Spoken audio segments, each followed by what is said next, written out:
All right, welcome back to another episode of Energy 101. We have a little bit of a different DW crew today. It is our last recording of the year. It is. Some people have last work day. Some of our Energy 101 bad bitches have already departed. So it is me, Sydney, Jules, special guest appearance by John, our resident Raddad. And John's going to introduce our guest for today. Yeah, today we've got Bobby Neelon with us. Bobby and I used to work together, and so wanted to get him out on the show. Bobby is currently working at Grayson Mill Energy. What is your title technically? Yeah, or all things data? All bits, yeah, and I'm senior data analytics engineer. Cool. And so give you just a minute to kind of introduce us to you, give us a background of kind of where you're from, how you got into data and the energy space. Sure. Yeah. So I got into industry about, 8 years ago, 2014. And before that, I was a teacher and a coach for about 5 years, taught math. I got a math degree, coached baseball, basketball, football, a little bit of everything. Were you a high school teacher? I was a high school teacher. Yeah. Taught algebra, geometry, all the way up to pre-cal. And then, all the classes I hated in yeah. high school. You're welcome. But Bobby was the cool teacher, though. You were the cool teacher. Yeah, of course. But one summer I was coaching a summer baseball team, and one of the dads was like, "Oh, I think you'd be good at this whole oil and gas thing." And I was like, "Dude, I don't know anything about oil and gas." He's like, "Oh, it doesn't matter." It was like 2012, 2013 at that point. So it was rocking and rolling. And, I put it off for about a year, and then I said, let me go shadow, see if it's something I could do or would enjoy. And shadowed a couple of people at Conoco, and kind of the rest was history. So nice. I joined in July 2014, and I showed up, and I mean, it's kind of my standard line, but like I literally didn't even know what a VLOOKUP was in Excel. You look back, I'm like, why did they even hire me? I didn't know anything about oil. I didn't know about because you had how to use potential. data. Yeah. So and then they told me you're gonna be the spot fire guy. I'm like, all right, what's that?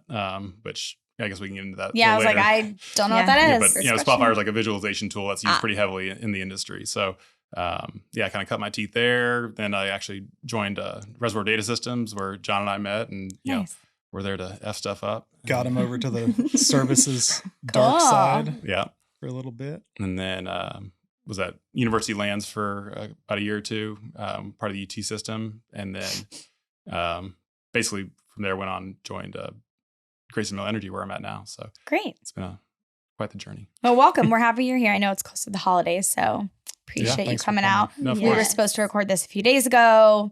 The guys got a little too into the pickleball. We were rescheduled. Very sweaty yesterday. We were going to do it yesterday after our pickleball game, and we were all disgusting. So appreciate the change on the fly. Yeah. Jules is going to kick us off. Yeah, our first hard-hitting question. I only want to know for personal reasons. Do you say data or data?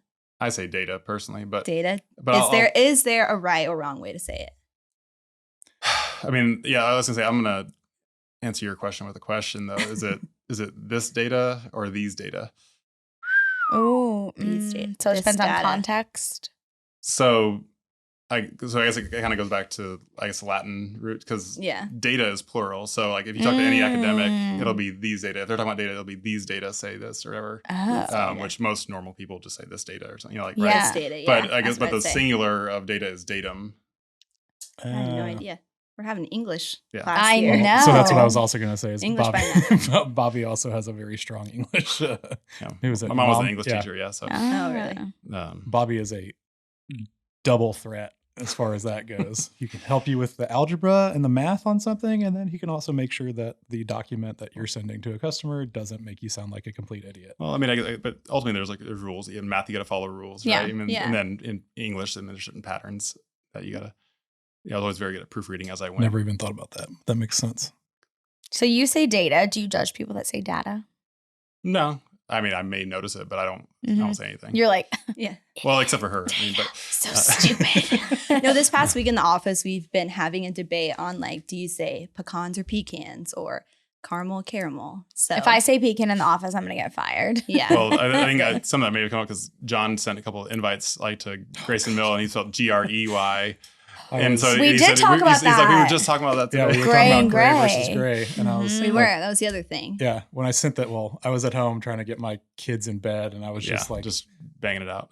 yeah, but I've got to do this before I forget to do it. And so I sent the invite and I wasn't even paying attention. So I spelled it wrong. I put an S on it. It was Bobby. Bobby saved me on that end, but It's fine. We made it. no, I wanted to ask you, here's my dumb question is why do oil and gas companies need data? Why is that important to or energy companies in general? Yeah, I mean, I guess you could answer it. Why does any company, need data? I mean, I think it's just to help you make more informed decisions, and make decisions more quickly with confidence, right? I mean, otherwise it's just, gut feelings, and there's plenty of really talented people in the industry that have good gut feelings, but sometimes those gut feelings are wrong, and sometimes the data is wrong too. But I think it's important to be as informed as possible when you're making $1 million decisions, and hell, sometimes $1 billion decisions, right? When you're doing acquisition divestiture type stuff. I mean, people spending billions of dollars. I mean, look at Grayson Mill. I think Equinor or Statoil at the time bought the asset that we're operating at for $4 billion, and they sold it to us for $900 million. So someone's data was not correct. Yeah, or assumptions, which again, there's a lot of that in data. But I mean, ultimately, it's about being able to make better decisions and optimize the business.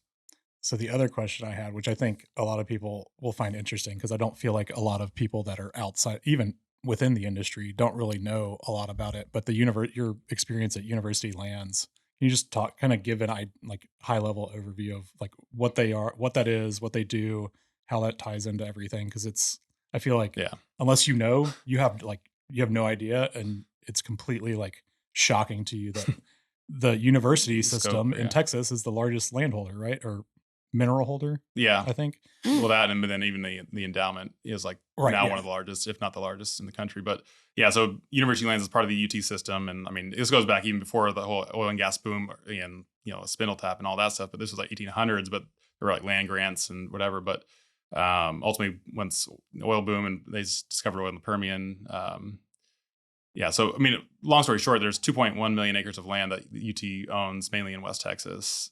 And about 1 million acres of that is oil and gas producing. And it's all in pretty solid parts of the Permian. So basically, all the royalties from that go into what's called the Permanent University Fund. And so University Lands is in charge of getting the money into there. And then there's another group called UTIMCO that manages the endowment that goes into. But I think at this point, man, it's like $23 billion that the Permanent University Fund is worth. And I think in the last year was a record year. I think their fiscal calendar was September to September, and I think did well over $1 billion this year to go into it. Yeah. What do they use that money for? I mean, it gets split out between all the school. Step back, 2/3 of that goes to the UT system, and 1/3 goes to A&M. I think there was some deal they worked out. I think A&M 1.5, but I guess be happy with the third that you got. Take what you can get. So it's A&M, UT. But I mean, it's all the UT system and the UT schools. I mean, UT Arlington, UTSA, MD Anderson. So it's like oil and gas cures cancer. Dang. I didn't think about it that way. Yeah. That's great. Yeah. We educate children and we cure cancer. But I think, I think there's a lot of scholarships, and then stuff goes into infrastructure for the schools. And that's the main part of it. So the oil and gas royalties go into that, but there's also they have surface rights also. So, grazing, solar, wind, cattle, right away, all this kind of stuff. So all the money from that type of stuff goes right into what's called the auxiliary fund. And then that gets just broken out and distributed every year. So the endowment goes up in there and it's invested and saved, and then they choose distributions each year to send out to schools. So they're just rolling in the dough. Yeah. That's why A&M can pay Jimbo Fisher and have the best recruiting class and be terrible. So they don't football. care if they want to fire him and lose $90 million. They don't need it. Yeah. Oil and gas. None of us are A&M fans, so we can't comment directly on whatever the opposite of an A&M fan is. That's you. It's most of us, I would believe. We're all Texas fans. To be fair, I don't really care about A&M. I just am not a Jimbo fan for obvious reasons. Yeah. Someone had a hard breakup with Jim, or did you want him gone? He left us like the little Christmas Grinch he is. Yeah. Yeah. He is. He put his Christmas tree. Or is he saving grace? He put his Christmas tree 7 on this the year. street and just jetted out. Cape Town. He did. Well, we're back, so. Y'all are back in a much better way than Yeah. Oh. Maybe he did y'all a favor. That's what I'm He thinking. did. Every time I meet him from A, and I'm like, so how's that working out? Yeah, And they're like, we exactly. couldn't have him back. And I'm like, enjoy. But no, that's Sorry, continue. No, you're good. But yeah, I mean, ultimately, so really, they've been operating for a while, but it was about probably, I guess, 6 or 7 plus years or so ago now. I think some of the people on the board at UT were like, wait, we've got this asset and we're not optimizing it. They didn't have an oil and gas like group of like engineers and geologists and such to manage the land and make sure that the operators that were on it were actually doing the right thing, not destroying value and everything. Yeah. So they spun up a group of geologists and engineers, like kind of a subsurface team. And I ended up joining them to help them like wrangle the data, because through our lease agreements, you have access to any data that's created on the land. So drilling, completions, like in detailed stuff that most people don't have access to. So we were able to take that and generate insights and go back to operators and be like, look, you're doing really well with this, or hey, these people in adjacent acreage are doing better, and here's what we think you could do to optimize that. And there were different levers that could be pulled as far as royalty, like, hey, we think this will help you that much that we'll give you a discount on the royalty and so on. So give us an example of like the type of data that you would like pull from like land. Like, is it just like technical, huh? just like technical. one There's basic a lot of- example? Like, is it I mean, you're saying like at University Lands or just in general oil and gas? either one? I mean, because ultimately the data was the same. Like the operators would send it to us, but I mean, there's a whole spectrum. I mean, on a day-to-day basis, we're focused on like the oil and gas production, how much oil or gas and water or whatever do we produce in a day. There's drilling. I mean, how deep are we? How fast? Cycle times, completions, how much fluid and everything's pumped down. Right. But we were solving that problem, or trying to solve that problem at RDS too. I mean, there's so much. I mean, horsepower. There's so many things you could optimize there. I mean, on the land side, there's all like it's a geospatial thing. Like you've got 2-dimensional, but also 3-dimensional problems, because like it's like at certain depths, certain mineral owners own only down to this depth, and so on.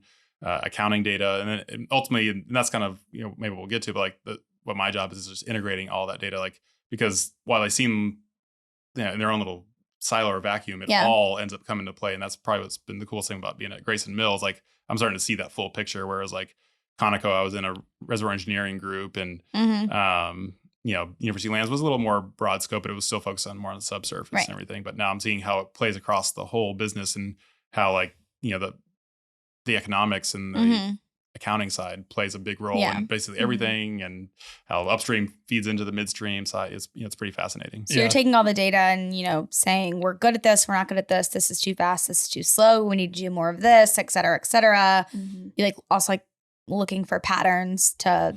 Yeah. I mean, I think with data in general, there's kind of like these maybe 3 types of basic analytics, and there's like descriptive analytics, which is like what happened in the past, like the last day or 2 years, whatever. And I mean, honestly, that's still a huge part of it. There's still a ton of like quote unquote low hanging fruit, like in that space. But then there's predictive analytics, which is trying to predict what's going to happen in the future. So say in the oil and gas space, you think definitely we've been doing it for years of like forecasting wells production. Like here's how much it's made, and then we're going to fit curves through it, to predict how much we're going to make. And then there's also prescriptive analytics, which is like, hey, I think you should do this based on the data and like the patterns like you're talking about. So you start getting some of that maybe even more on the real time side, where we're drilling or completing, and you see patterns, and it's like, hey, we should stop frac because we think we're going to screen out. I don't know if anyone's gotten that holy grail yet, but or you need to speed up the drill bit, back it down, and I'm going to get way outside my depth if I get too far talking about drilling, but you can use the data to help prescribe like what should you be doing also. But then it's just a matter of like kind of pulling all together, creating business metrics. One that's we're using, and that's pretty common, is like say LOE per barrel. Like basically, how much does it cost us to get a barrel of oil out of the ground? Like, just for all the 101s there, what does LOE mean? Yeah, sorry, LOE is the lease operating expense. Okay. It can get down to a well level, and then that can come all the way up to like different, buckets, whether it's, different areas and assets and so on. When I would assume you would probably want that number to be as low as possible. Yeah, of course. That's the game plan for most people. But not always the case. Right. Well, I think that's really the more, one of the interesting things about it, generally speaking, right, is like people think of like the traditional perception of oil and gas is it's, this big archaic old, industry, so to speak. And it's like, well, it's incredibly complex. Like on that, the call that I don't remember. Data and Whiskey. Yeah, the Data and Whiskey deal. Shameless plug for Jeff Hughes and the rest of those guys for hosting that. But they were talking about, how do we basically back out a unique identifier, right, for like our wells. Yeah. Right. And so like thinking about it even at that, right? Like, okay, how do we uniquely identify everything associated with a well? And it's like, well, on the accounting side, you've got X, Y, and Z. And then like, okay, we've got the API, the American Petroleum Institute standards for assigning wells these unique IDs, but even those get tricky and people don't abide by all of those things. And then it's like, one of y'all mentioned, recompletes, right? Like that gets a new API number, even though it's the same wellbore. So then how do you that's handle a vertical that? well, but horizontal wells aren't handled the same way. Right. I mean, and so how do you handle that on the accounting side when it's the same well, but it's a different API number and like all of these different things? And then it all ties into land. Like, so like, the land side of it, because then anytime, like say in this case, he's talking about a recompletion, so like a refrac, like they fracked it before and maybe a couple years later, maybe it wasn't optimal. They came in and refracked it. So that's like a capital expenditure. And then I think if you come in with a CapEx above a certain level or capital project, you have to go back out to the land or the working interest owners and say, are you willing to pay your portion of this? And if not, they non-consent. So like they could be getting paid from that well currently, but if they don't want to spend the money on that portion of it, then a whole new like deck of that they get paid is started, and then they don't get paid until that pays out to all the other working interest owners. So it's like you start to see just these chain reactions of like, so I was working on refracs at Conoco. We were helping identify wells that should be refracked and identifying from subsurface, but I was in my own little bubble and had no idea the implications downstream on the accounting side or the land side. It's a giant logistical machine, right? Like people don't, even just something as simple as like the minerals, right? Like people don't realize that, whoever's grandparents originally owned those minerals or great grandparents back in the 1700s or whatever has now been distributed amongst every single one of their relatives that has ever been born if they didn't sell it, or they might have sold 50% to some other family. And now it has been passed down through all of these kids. And so now you've got, 1/28, 1/64, you've got all that these was wild fractional to me. interests. When I got into, I guess, like energy, I don't think I realized that mineral rights and subsurface rights and all that was a thing. That I was just like, oh, in my mind, I'm like, people own land that they drill oil on. Well, that's the big thing a lot of people don't realize, and I didn't realize it until I think I learned it in my master's program, but is that the U.S. is the only country in the world where individuals can own mineral rights. In every other country, the government owns it, which is why you own the surface, but then whatever happens below that. Right. Which is why every country has their own international oil company, because the oil company owns all the mineral rights. So they get all of the money for it, which is why they're all typically pretty corrupt. But and most of the civilians hate them because they don't get any benefits from it. Well, now I'm mad at my ancestors for not securing it. Well, but and then it gets even more complicated because in certain, it's also a state by state thing. So like in some states, you can break up the vertical, like, so you can own the lease from 5,000 feet from 0 to 5,000 feet. And then you could sell the remaining rights from 5,000 to basement to Bobby. And so it's like, okay, well, if we're producing above 5,000 feet, then it goes to you. But if we're producing below, then it goes to him. What if we're producing from both at the same time? Right. Well, that happens. So especially now with the horizontals, like how horizontal. Then you can get in like, how high did the fracs propagate? Like, so are your fracs going up? Are they draining a portion of mine? And then should we be distributing that like by it sounds like a very like messy. It is. Oh, it's extremely messy. And so is it I feel like this is a dumb question. Is it the drilling company that pays whoever owns the operator? The operator? Yeah. Says we want to come drill. You have the mineral rights. We're going to pay you this much to do that. Again, at a high level. Again, anytime you get, I'm sure it gets lawyers way and landmen trickier involved, than that, you can really blur the lines really quick. But there's the working interest, and then the I forgot the other one, royalty interest, and Well, even though there's overriding. Right, the overrides, and, like all the land stuff gets really interesting, the production stuff gets interesting, but I feel like it's generally straightforward once you know the lingo. But it's essentially who's got working interest, who's got royalties, which ultimately boils down to who's paying in and how much are you getting paid out. Ultimately, is how that kind of breaks down. And like a lot of that, I believe, originally stemmed from like these big international wells historically, where like Shell, Conoco, whoever would go into, whatever foreign oil field doing work for these big international oil and gas companies. And it's, you're talking about hundreds of millions, if not probably billions of dollars to spend.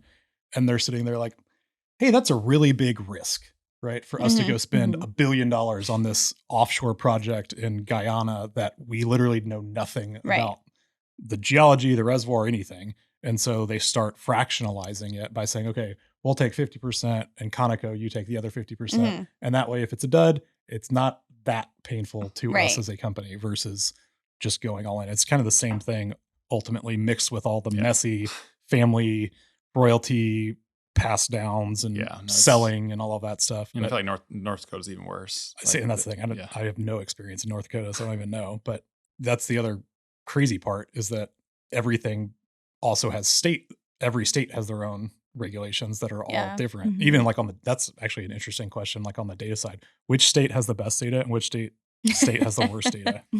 So I mean, again, all the regulatory bodies. I mean, I've really only dealt with 2 so far. I mean, I've dealt with the Railroad Commission in Texas and then the NDIC up in North Dakota. And I mean, just speaking, I think they're pretty similar, except that the NDIC is better because they allocate production per well. Whereas it's an interesting topic I think you should dive into right now. Explain it, back up and explain. Yeah. So in Texas. All right. So first it comes down to how is a well classified. I think it gets classified based off its initial well test, I think. But it's either classified as an oil well or a gas well. Right. But I mean, that's not to say, but that's not to say a gas well can't produce oil. It's just, it's the, and vice versa. The ratio. Okay. Like would the majority? Majority would be, natural gas in that case. But if it's a gas well, or a lease rather, I'm sorry, I need to say we're on leases here. We're also kidding. So it's oil lease or gas lease. So if it's a gas lease, operators have to report the data per well. If it's an oil lease, they can commingle it all and just like report it at a lease level.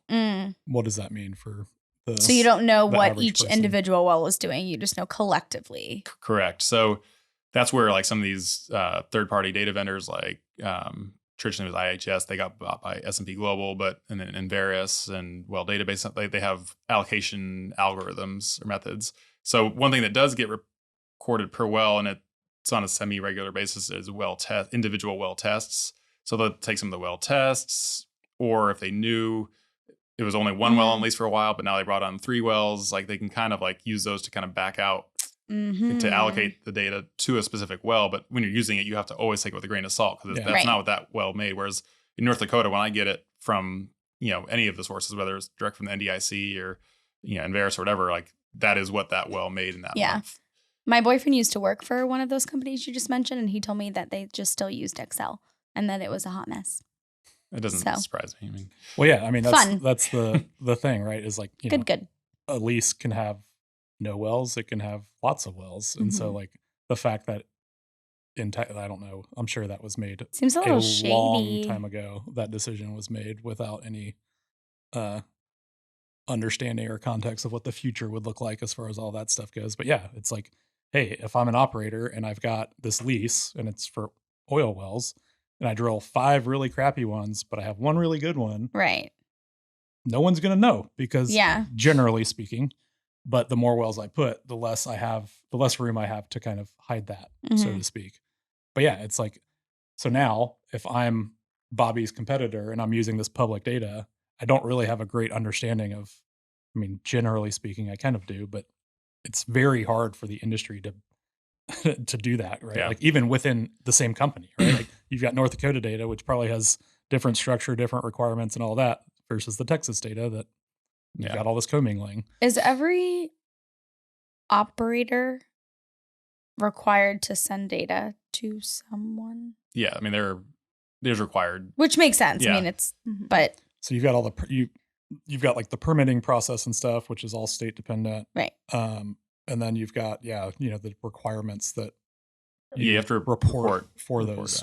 Like production, especially. I mean, but even then, say on the completion side now, they got Frac Focus, which is like that was an environmental thing, right? Like ultimately, that stemmed from the joke of a movie that I will adamantly call it that until I die, even though I believe it won some prestigious awards called Gasland that I don't want to give any more time to on this show because it's a joke, but it came from a lot of poorly framed and whatever fear mongering from that movie, where people thought that when we were fracking, we were contaminating people's water supplies, and so that they could light it on fire, and we were pumping all these oh my god, I feel like I saw crazy chemicals. Yeah. And then then you come to find out that 99% of a frac is water. And it's like, okay, so 90, and then like even then I've seen people are like, oh yeah, they're using acetic acid. Acetic acid is vinegar. Yeah. And it's like, it's just this fear mongering, right? Like people don't know, so they don't know. And so there was all this pushback and stuff. And so they wanted the oil and gas companies or the service companies basically to report what chemicals they were using. The flip side of that was, well, these are like every service company has patents around the chemicals and their compositions and all that stuff. So that's like their IP. Yeah. And so like we can't report our IP because then that just gives it away to all of our competitors. And so back and forth. Anyway, they now report most of that data, just generally high level. So who does that go to here in Texas? That goes to Frac Focus. Frac Focus is like it's a national organization. Oh, right? Okay. So that's one more at a higher level that has to get reported. Gotcha. There, but well, yeah, because even initially, right? Like I believe when that first started, it was optional to report it, and like probably yeah, and now it's required, right? And so I'm not against regulations by any means. Those things like that, I feel like we need to do more of, where it's like, hey, we have this data, it's valuable, it's useful, faith, it needs to be reported, right? Yeah. Cool. Now that's there's a lot, like people don't realize just how much interconnected crazy data. Even again, going back to the land side, my roommate when I first moved down here was a landman, and he just started, and he got back from work, and he was like, yeah, I went from 18 something to 1930. And I was like, that's a really random like time frame. I was like, why did you? Is that where the agreements started or whatever? He's like, no, they go back another couple hundred years. He was like, that's when they started using a typewriter. It's like everything before that is literally handwritten that these land guys are going through manually by hand to find whose family owned it and who sold it and whose kids and all of that stuff. And it's like, it's just wait, how long have you been working in the industry? 8 years. Can you like describe what it was like 8 years ago to now, like in regarding technology? Sure. Like in the past week, AI has completely. Oh my God, I know. Upside down, no, definitely there. I mean, I think just the big thing is kind of like I think the cloud has been has really advanced. It was there, but it's really just taken off now, and just how much compute capacity and just how fast we can chew through data. Even their adoption, right? Like, because a lot of people were very hesitant to go into the cloud to begin with. Yeah. Well, I mean, like Conoco, when I started, like we were getting our new data warehouse, which was with a vendor. It was a technology called Teradata, and it was a big deal. But that was all deployed on our own servers on premises. And now, I mean, like say, a lot of companies using Snowflake or BigQuery, which is like Google's data warehouse, and those are all done in the cloud. And it's like you can go sign up for right now, if you wanted to, and within 5-10 minutes, you could have literally like basically a supercomputer data warehouse at your fingertips. You can scale it up to as much compute as you would ever need, and then scale it down. And scale it down, turn it off. Like so, I think it's just that ability, not just with data warehousing, but just the services. Compute. I mean, how fast you can get up and running and just have compute to do things they need to do. Because I mean, one thing too. It used to be kind of a haves and have-nots kind of thing, whereas like Conoco and BP, or even though you look on a service like Schlumberger, like had these huge data rooms, but then like obviously little guys didn't, but now, I mean, a little guy could have access to that if they wanted to, just by logging into AWS or Azure. Yep. And that people used to have to wait weeks or months in a queue to run a reservoir simulation on these high-powered machines. Wow. They just had to wait for it. It just wasn't available, and now it's like, well, now you can spin up a reservoir simulator on Azure and run it with more compute than you ever had available before. Run it with an infinite amount of compute. Yeah, I mean, obviously you can pay for it. For that instance, but like you don't have to buy the. I was gonna say the alternative servers. Is so much heavier lift, right? Like you've got to physically go out, get your IT department to buy the servers, which cost money. Then they have to set up the servers, or they've got to be delivered. COVID made that even more fun, and then they've got to stand them up, set them up, do all the permit. Like you're talking about what, weeks to months at least. Yeah, well, once especially once if it's approved. Yeah, the whole procurement process itself could be just a nightmare. Yeah. So yeah, I think it's just the velocity at which you can do things now. I mean, again, just having it available, then also how fast it can chew through data. I think what was a big data problem 8 years ago is not, a blip today. Now. I mean, so much data gets generated. What they always say, it's like 9% of the data has been generated in the last like 10 years or something like that. Like in the world. Oh, like of all time. Yeah. It's just it's just infinite growth. And you've got all the IoT devices. I mean, your phones are generating data every second, and it's just, data's just growing exponentially. So what was a problem a long time ago is not a problem anymore because we just have more compute at our fingertips. So. Yeah. And even I know, so Jules runs all of our social media, and her and Julie all the time talk about our like user data and what, it's wild to me that when I came on board, like I didn't know that when someone buys a ticket to Empower or whatever, we know exactly like you can trace how all the they way. got there and where the data and like where they clicked from, and clickstream data is nuts. If we're doing our job right, we should know that. It's not always the case for some companies, but it's I mean, it's so useful. It really is. But it's, I mean, I get why it's so important because you want that data for past, present, future, and to make business decisions. And we, right. Because otherwise you're just kind of floating, guessing. Right. You are guessing, right. And it's nice to know. I mean, it's much the same you were asking earlier, why is it important or ever? But like, I mean, it's how do you allocate your money then, right? I mean, like on a marketing thing, it's like, do I allocate it to Instagram or to Twitter or, TikTok, whatever? I mean, like, or even because I know what's actually driving. Which ad on those platforms. Yeah. It's really like, what kind of content is generating, leads and so on. So, I mean, and I guess, that is where the whole, like, it's been 10, 15 years, but the whole data is the new oil thing, right? Because like, there's just so much of it, and there's so much to be, but you have to really refine it and pull it out and like to get the insights that you need. I feel like if someone put some sort of like data report in front of me, I would pass out. I would just look at it. Like, I mean, that's honestly, but I think roll into the back of my head. But I think that's like my job, is to like put it out to most business users in like in a consumable format. They don't need to know how the sausage is made, right? But like when they get it, they you give them something that they can understand and can make better decisions. They want it to look nice, appetizing, and taste good when they consume it. That's ultimately, like, I feel like probably in the last 5-10 years, that's become the bigger problem. Is it's not it went from we need more data to we have too much data.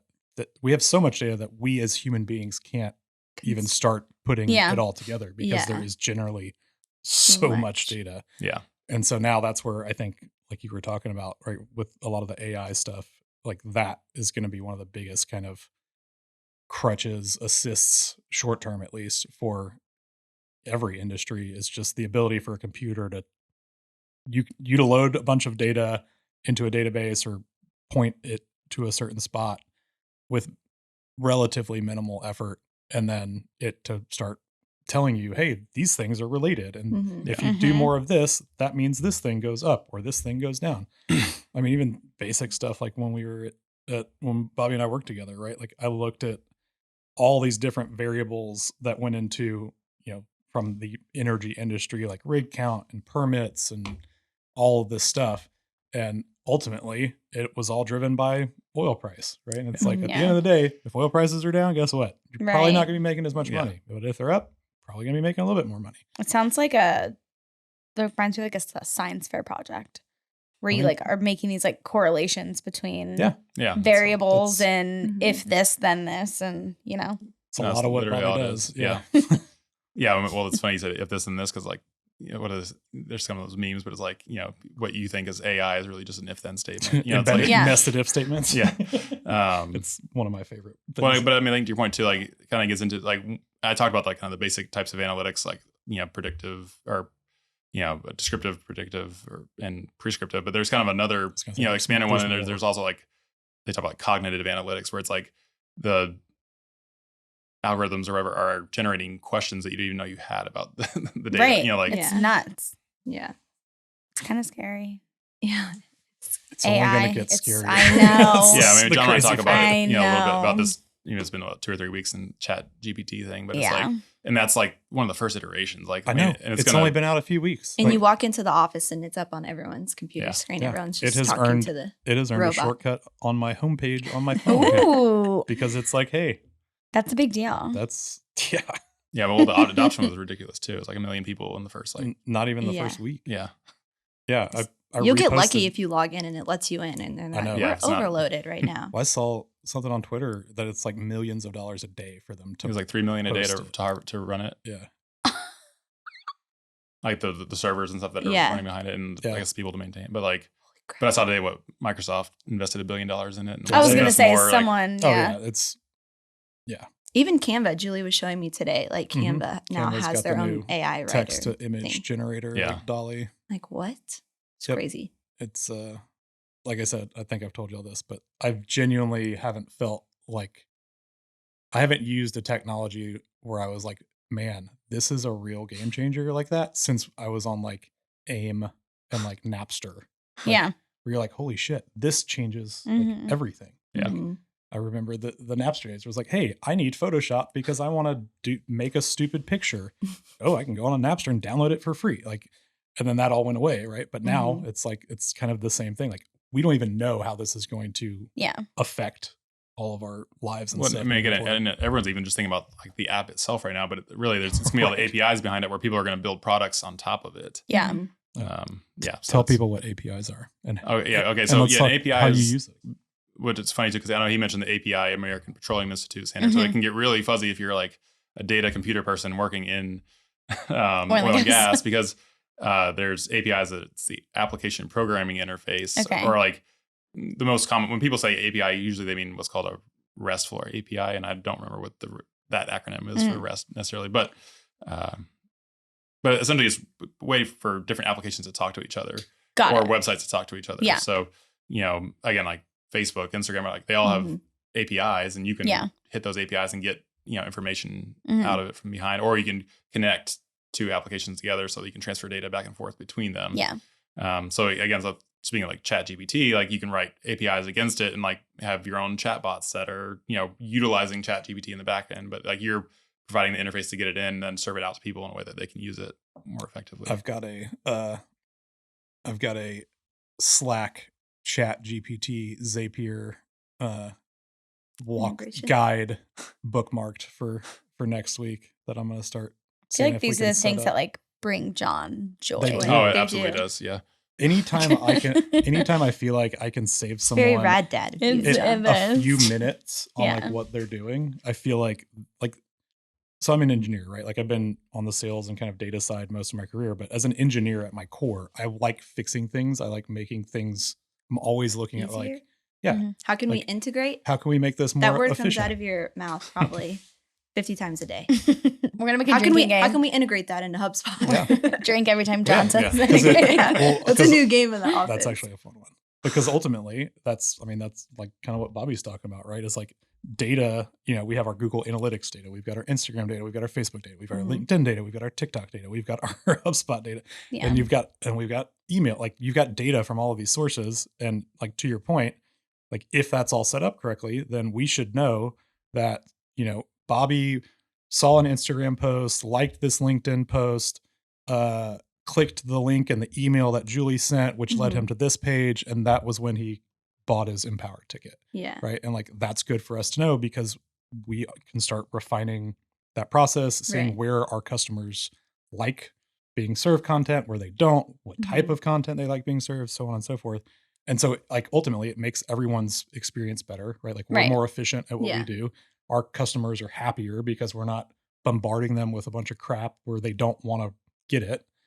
And yeah, it's but yeah, at the end of the day, I just like to fix stuff. How do I change my data so that my Instagram ads aren't dresses that are $900? Yeah. Because I see them and I'm like, I need that for whatever. It's so cute. And I click on it and it's $900. I'm like, I can't afford that. I'm a big proponent of Rent the Runway. So, thank you, John. I've been married for a I long know. time, so it's Yeah, I was gonna say stop shopping at Revolve or quit following. They all can't. of They those- take Revolve my breaks money. my heart every all time those I see boutiques something on on, Revolve. But it comes in 2 days. It's so fast and it's free returns. Like they have $900, but in 2 days. like if I need something last minute, I'm spending more money because I know Revolve's going to get it to me in 2 days. I saw like a Twitter, Instagram. I saw some post or meme today, and it was like $2.99 plus $25 shipping. Hell no. $325 plus free shipping. Absolutely. It's so true. I mean, it's just consumer psychology. It's I love it. Jules, do you have anything to add before Jules drives it home with our I've got one more question before we get to Jules. What are you most excited about in the data space? That's a good one. For the energy industry in the next 5 years?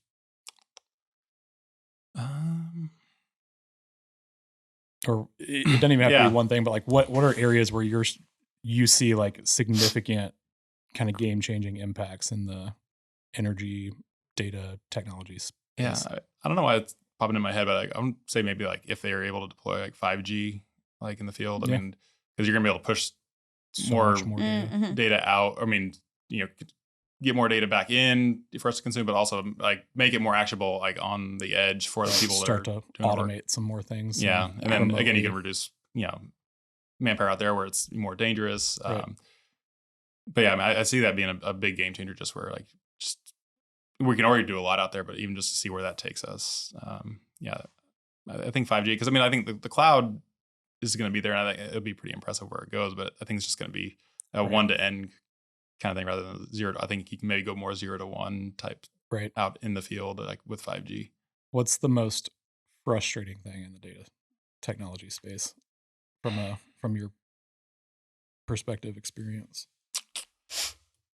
Because I asked, you made me think of that because when you said 5G and more data, I was like, just what the oil field needs is more crappy data. Yeah, I mean, I think it's the job, right? But like data quality is always just going to always be a thing again. We try to handle that as best we can, but just again, the more you get, then it's even more of a burden to. I mean, I guess it's a good thing for me from job security, but like when nobody will adopt a standard for any type of data that in the oil field, that at least the service companies. Direct message to every service company that's listening, please figure out, even if it's just your own internal company data standard. Well, I think please standardize your data. Yeah, I think I mean, it's not perfect, but I think you saw when drilling brought in Witsimol, like it's allowed a lot more innovation on that side, and that's why it's a lot further ahead, I think, than some other sides of the operations side of the business. This is not Bobby plugging Witsimol. No, it's not. For completions data. No, but I mean, just like, but the fact that there was a standard, people were able to build off that, much like, I mean, I guess if someone would be excited about, like, if OSDU can actually do it, I think that'd be interesting. That's Open Subsurface Data Universe. I think Shell, and it's a big consortium, but like they're trying to work on like a data standard, which would allow like APIs between a bunch of oil field products and operators. So they're trying to make it happen. I think people have tried before. I hope they can do it, but not optimistic again, just because the industry is resistant sometimes to change. But I think that's one of those things where then, because I think the banking industry did it, and then that's where you're able to get like things like Stripe and Plaid out of it that allow you to, communicate with banks and do transactions a lot more easily. So I think if they can get there with a standard like that, then it'll really make the use of data a lot more seamless and better.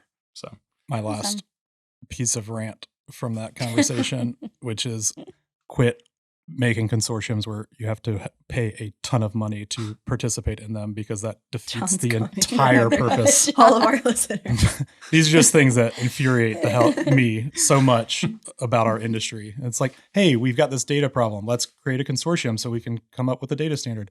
Okay, great.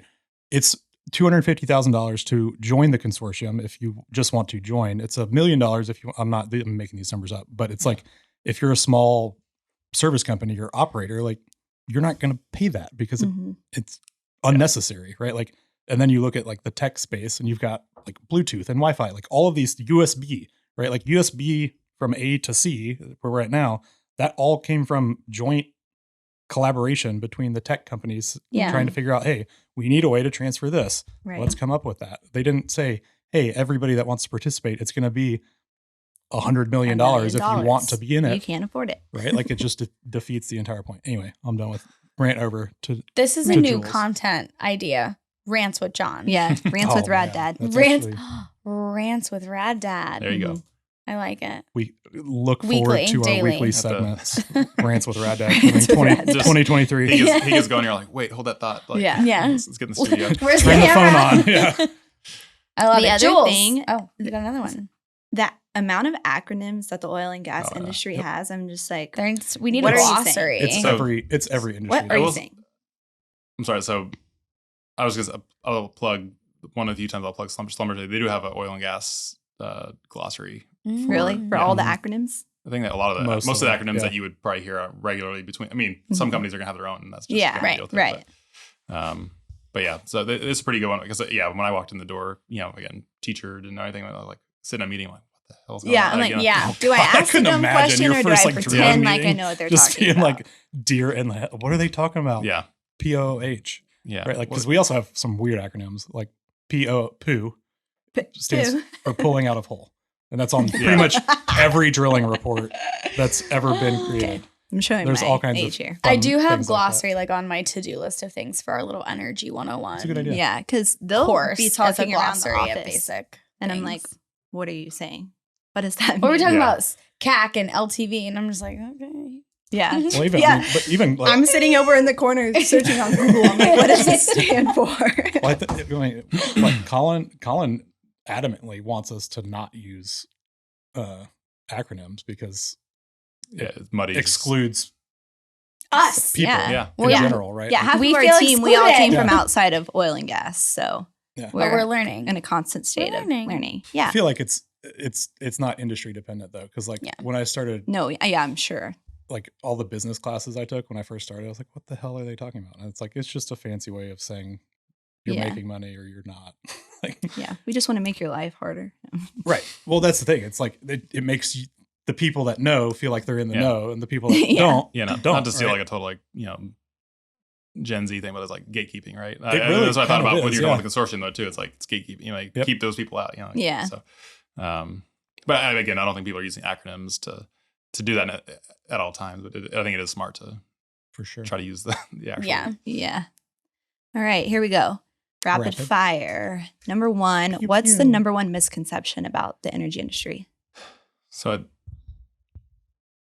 I'll kind of keep it kind of on the data theme. I think it's the fact that people think that we don't use data or technology as well as other industries. That's a good one. I Mhm. think Actually. because again, I think everyone looks at Silicon Valley and everything. Oh, they're so far ahead and whatever. But and I think John and I've talked about this a lot. But it's like Mhm. you've got these predictive and prescriptive type things with Spotify, and well, if Spotify predicts or says like, hey, I think you might like the song and you don't like it, you just skip it, right? Mhm. Like, Yeah. what's the consequence? But like if you're using AI or machine learning and it makes a prediction in the field and like, there's Major consequences. Yeah. millions of dollars, environmental consequences, life. Safety. Yeah. Yeah. So it's just the stakes are a lot higher That makes if you're sense. wrong. Mhm. So I think on that side of it, and honestly, oil and gas was solving big data problems before big data became a thing. We got seismic and Even- reservoir simulation. Even Like, SCADA, right? SCADA Yeah. has been around for a long time, but mostly in industrial or oil and gas applications, Yeah. almost only, right? and then and it's funny, everyone thinks that they're behind, right? Like if you talk to people in oil and gas, like, oh, we're so far behind. But then you go talk to someone in healthcare and it's like, oh, we're so far behind. But again, heavily regulated Right. industries too, where they Mhm. just can't move as fast. Healthcare is probably the same way. Yeah. Yeah. So It's that's worse. literally people's lives. Yeah, it's Right. definitely worse. It's I way think. worse. Yeah. Well, there's all kinds of data privacy stuff that goes with that Yeah. too. But Mhm. like even when I was at like HiveCell, right? Like talking to manufacturing and some mining and all these other, Yeah. everyone's in the same boat, right? Yeah. Mhm. Wireless cellular, like everyone's trying to roll out 5G, and 5G requires all of these new additional hardware installations and equipment, and it's like it's the same thing, right? It's like, hey, we're trying to upgrade, but we've got all this legacy infrastructure, software, hardware, et cetera, that we can't we've got to figure out what to do with it before we can upgrade. We're not starting from zero. Yeah. Number 2, why should we care about the energy industry? Because we came from outside of it. Don't know anything about it. Well, we're learning. But Well, I mean, I know like the 5 average things. we know more now than we did. Because I mean, I think whether you or anyone else knows it or not, like they're consuming energy. I mean, I think I heard y'all talking to some of the other ones, but it's like, the electricity doesn't come from the wall, right? It, it gets generated, and I think people way underestimate the scope of like how much the energy industry, any type of energy like impacts their life. I mean, like going into this freeze here pretty soon, like looking back at February 2021, like it was amazing. Like when things were shut down, like as far as like people's houses, we went from a first world to, I mean, I don't want to over trivialize, but like it felt like third world real quick. Like there was one restaurant open and you got lines out the door and people are trying to get what they can to survive. No water, no power. Power is down. It was like the apocalypse. Like that's really what it felt like. And people just don't realize, I mean, just how much it impacts. I mean, even I was thinking, just driving my car, I can sit in a car with air conditioning or heat now and it's, you're comfortable. Like you don't realize how comfortable it is. I mean, people don't realize how much it impacts them until it impacts them. Yeah. That's our goal here. Our underlying theme, because every person says the same thing. So we're implanting it in their brains. Yeah. All right, last one. This is our favorite one. What's your most embarrassing story of your career? Your most embarrassing. Yeah. Is this personally or professionally or either? Yeah. I mean, I think sticking here, and especially now that John's room, I'll probably go, like, so I was at Reservoir Data Systems and I was working on like an alerting feature. And I think I know what you're going to say. Yeah. And I was testing it and it was like me and a couple, and like I set this thing off and my cell phone and Cecil, our VP of engineering, and like a couple others, like I tried to turn it off, but like they were just getting hammered with text messages, and it was like 30 minutes to an hour, like of just like an Amber Alert level, like just like like your phone text messages, like, but just like constant like they were feed of new text messages. It was literally alerting every second. I know this because my phone was one of the ones that was getting this. I was like, I think I called or text. I don't remember if we were even. I mean, I couldn't do it. I couldn't call or text. I mean, because you couldn't even do anything. You probably can't use your phone. Yeah, couldn't do anything. And so, like, I think I came up. We just had to wait for them, like, because I think it set off a bunch, and like they were just all in a queue, I guess. So it was like, even though I shut off the service, like they were just already out. I was like, Bobby, what is going on? Yeah, he's like, nothing, just. It'll go off soon. Yeah. It's relatively low. It's always fun being that guy, like that. That's funny. I mean, that could have been way worse, really. Oh, yeah, for sure. But sending out someone's personal, private something to someone a million times, or a picture you don't want someone to see a million times. Yeah. I'm waiting for the day that I accidentally keep my computer mirrored to one of the screens. You did that I do it all the time. You did that one day. Luckily, it hasn't been weird. You were in the conference room, and y'all were looking, and it was mirroring in the big room. But you guys were one of these days. I'm super cognizant of that with like the audio because we use my phone to play music most of the time. Yeah, and then, like, I do I'll that go to too the sometimes. bathroom and like this totally happened put one people time. on blast because you'll be in there and you'll be like, I don't know, whatever you're listening to, and I'm like, it's like, watch it. I'm death scrolling through Instagram and it's just like reels playing, and I realize there's not sound coming from my phone. I'm like, oh shit, no. it's Julie's playing in done the that. office still. Julie's done that before. Yeah. Like she'll walk out of the room, and we're just like, what is that noise? Where's I'm like, it she coming from? forgot to. I love it. Well, Bobby, thank you so much for joining us. Thanks for having me. Appreciate it. Yeah, to everyone listening, like I said, last recorded episode of the year. Make sure to subscribe. If you guys have any ideas of topics you want to learn, people we should talk to, let us know. Check out the newsletter as well. Yes, newsletters. Julie's newsletter, Energy 101, comes out, so you can subscribe on her LinkedIn. And I think from all of us at Digital Wildcatters, happy holidays. Absolutely. Happy New Year. And come hang out with us on February 9th at Energy Tech Night. Yes, Jules. In the Heights. Yes. And then Empower will be a month after that. Yeah. I also want to make sure that everyone knows that this is the day that it's supposed to swing like whatever, 60, 70 degrees. And so we'll see how this non-event storm that's coming through that they've told us Mm-hmm. we shouldn't have any issues with will actually work. They're ready in a week. Hope so. Stay tuned. Bye, everybody. Bye. Goodbye.